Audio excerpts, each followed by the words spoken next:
శ్రీమాత్రే నమ. ఓం నమో సూర్యనారాయణ ఆదినారాయణ అదంత దేవుడా నీకు దండమోయి. ఈరోజు ఆవు పాలు ఇలా పొంగించుకుంటున్నానండి చక్కగా.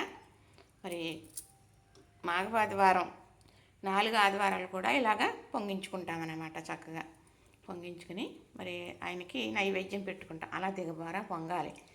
ఓం నమో సూర్యనారాయణ, ఓం నమో సూర్యనారాయణ, ఓం నమో సూర్యనారాయణ.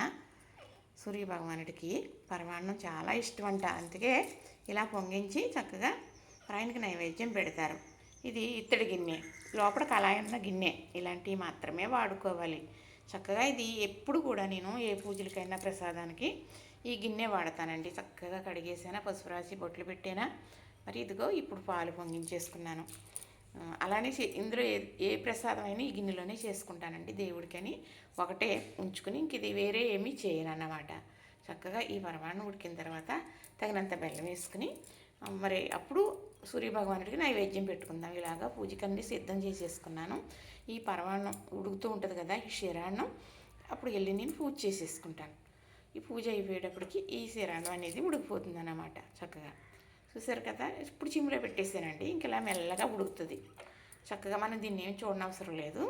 ఇది మెల్లగా ఉడుకుతుంది అన్నమాట. ఇప్పుడు రథసప్తమి ఉంది కదా, రథసప్తమి చెయ్యరు చాలామందికి, అవ్వకపోవచ్చు. ఒక్కొక్కరు చెయ్యరు.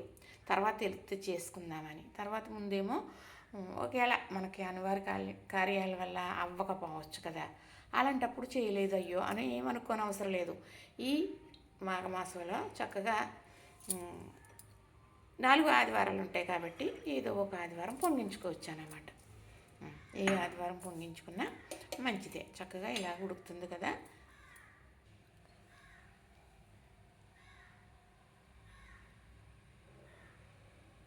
ఇప్పుడు బయట పెట్టే పొంగించుకునేదాన్ని అండి. ఇలా నాకు ఆవు పేడ పిడకలు ఎప్పుడు ఉంటాయి. దానికోసం బయట పెట్టుకుని చక్కగా పొంగించుకునేదాన్ని. ఎంత ఇరుకిల్లైనా. రెంటిల్లు అంటే అన్నీ ఒకలాగా ఉండవు కదా, ఇది చాలా విశాలంగానే ఉంటుంది. కానీ మొన్న చక్కగా చేసుకుంటే చాలా సంతోషపడిపోతారులేండి. హౌస్ ఓనర్ గారు అయ్యి బాగా జరిగిందండి, చక్కగా చేసుకున్నారా అంటారు.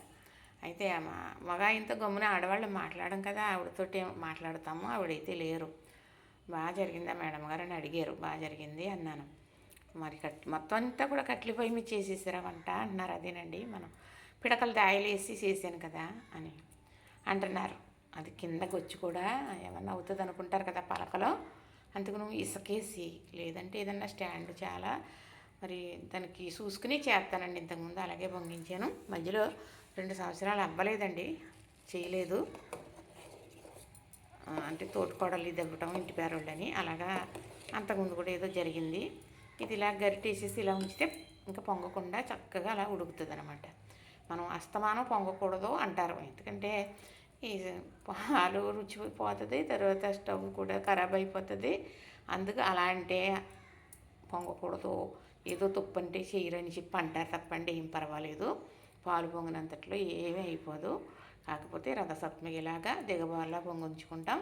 తర్వాత మనకి ఇల్లు కట్టుకుని గృహప్రవేశం చేసుకుంటారు కదా, అప్పుడు కూడా ఇలాగా పొంగాలి. బాగా 3 మాటలు కిందకంతా పొంగిపోవాలన్నమాట.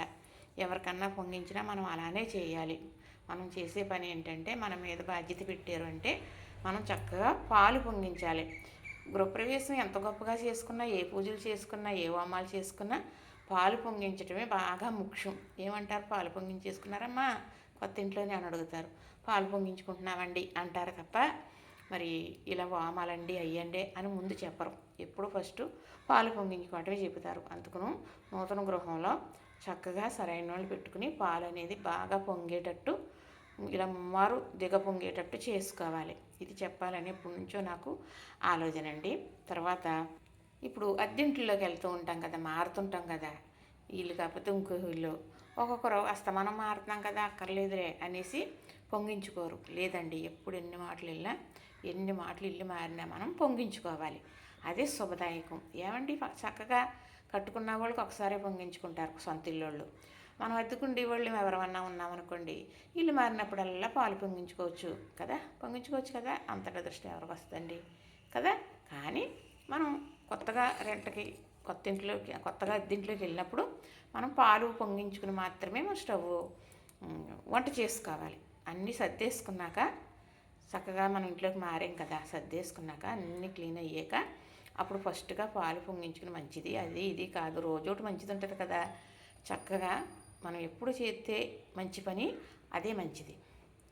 పాలు పొంగించుకుని కొంచెం పరమాణం వండి ఆ భగవంతుడికి ఇంట్లో మేము సుఖంగా ఆనందంగా ఉండేటట్టు చేయమని దేవుడికి చెల్లించుకుని అప్పుడు వంట చేసుకోవాలి. నేనైతే అలానే చేస్తాను, మీకు కూడా అలా చేయమని చెబుతున్నాను. పూజకైతే రెడీ చేసుకున్నాను, మళ్ళీ చూపిస్తాను మీకు.